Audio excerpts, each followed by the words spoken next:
ললিত মাধব গ্রন্থে শ্রীমতী রাধিকার বিরহ পর্ব ৫। তোমার চরণে মোর ব্রজপুর ঘরে, উদয় করহ যদি তবে বাঞ্ছাপুরে।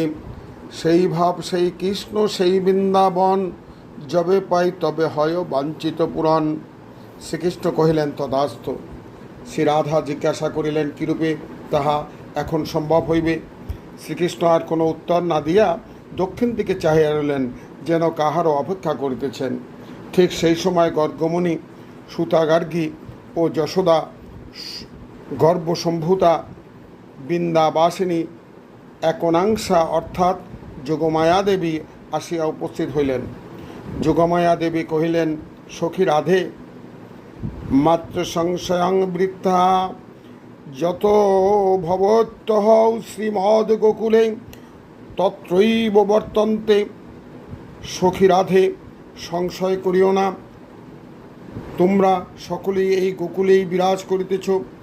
আমি কালক্ষেপণের নিমিত্ত অন্য প্রকারে বিস্তার করিয়াছি, ইহা নিশ্চয় জানিও যে শ্রীকৃষ্ণ সেই স্থানে গমন করিয়া রহিয়াছেন। যোগমায়ার কথা শুনিয়া শ্রী রাধা বিস্ময়াপন্না হইলেন। বৃন্দাবাসিনী যাহা বলিলেন তাহার তাৎপর্য এই যে, যুগল কিশোর শ্রী বৃন্দাবনেই আছেন, শ্রীকৃষ্ণ ব্রজ ছাড়িয়া কোথাও যায় নাই। ঠিক সেই রূপেই শ্রী শ্রী বন্ধু সুন্দরের আস্বাদনে মথুরা দ্বারকা লীলার মতো নদিয়া লীলা ও ব্রজলীলার অন্তরে প্রবিষ্ট। ব্রজধামের নিভৃত কুঞ্জে একটি নিভৃততম প্রকোষ্ঠই নবদ্বীপ ধাম। দৃষ্টিতে নবদ্বীপ ও বৃন্দাবন বহু ব্যবধান, কিন্তু অন্তর্দৃষ্টিতে তাহারা এক অন্যে অনুপ্রবিষ্ট।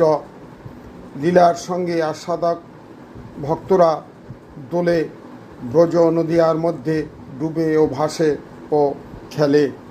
জয় রাধে, জয় রাধে, জয় রাধে।